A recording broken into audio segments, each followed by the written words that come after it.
സത്യമാണോ എന്ന് പോലും അല്ലെങ്കിൽ ഇതിപ്പോൾ നടക്കുന്നതാണോ എന്ന് പോലും ഇപ്പോൾ വിശ്വസിക്കാനായിട്ട് ബുദ്ധിമുട്ടുണ്ട്. അത്രയും ഒരു ഡ്രീമായിരുന്നു ഞങ്ങൾക്ക് അന്ന് തൊട്ടേ ഇത്.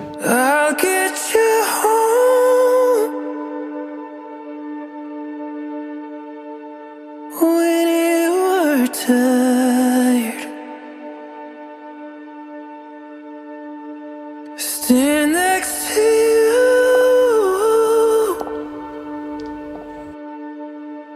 when you're in the fire. I'll get you home. മിന്നുവിനെ സംബന്ധിച്ചിടത്തോളം എനിക്കറിയാവുന്ന മിന്നു പറയുന്നത് ഭയങ്കര ഹാർഡ് വർക്കിംഗ് ആയിട്ടുള്ള എന്നെക്കാട്ടും നല്ല ഞാൻ കണ്ടിട്ടുള്ള ആൾക്കാരിൽ വെച്ചിട്ട് ഇത്രയും ഹാർഡ് വർക്ക് ചെയ്യുന്ന വേറെ ഒരാളുണ്ടോ എന്നുള്ള കാര്യം എനിക്കറിയത്തില്ല.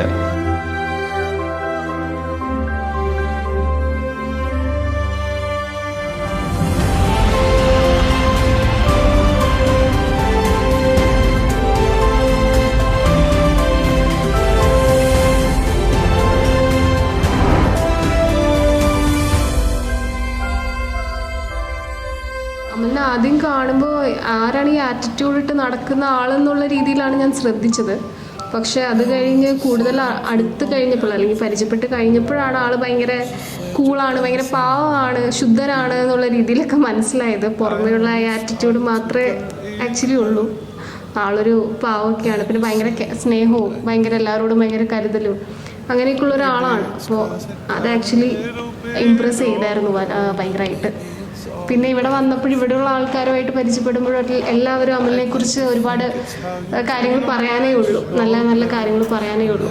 അപ്പോൾ അങ്ങനെ ഭയങ്കര സ്നേഹമുള്ളൊരു മനുഷ്യനാണ്.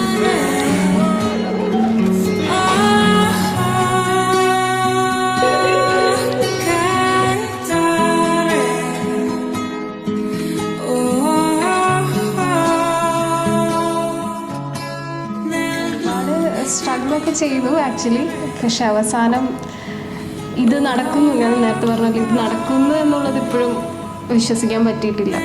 പണ്ട് തൊട്ടേ ഡ്രീമായിട്ട് പറഞ്ഞിരുന്നൊരു കാര്യം ഇന്നിപ്പോൾ അത് നടക്കുക.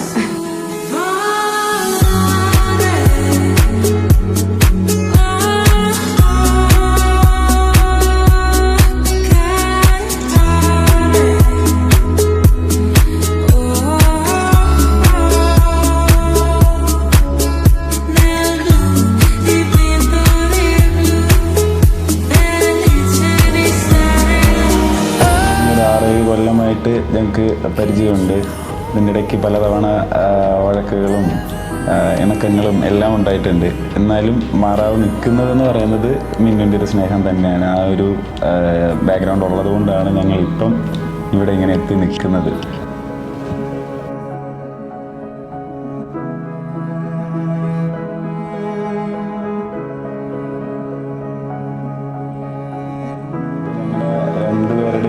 ഡ്രീം കം ട്രൂ മൊമെൻ്റ് ആണെന്ന്.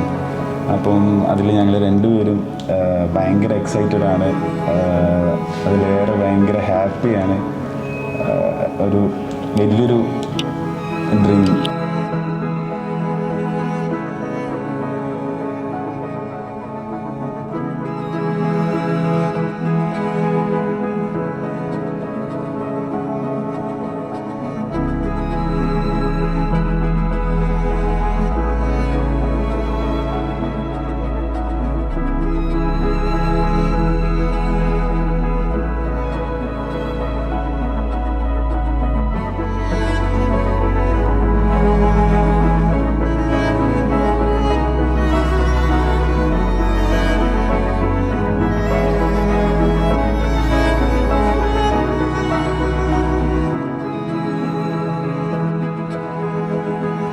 ഇഷ്ടം പറയുന്നത് ഞാൻ തന്നെയാണ്.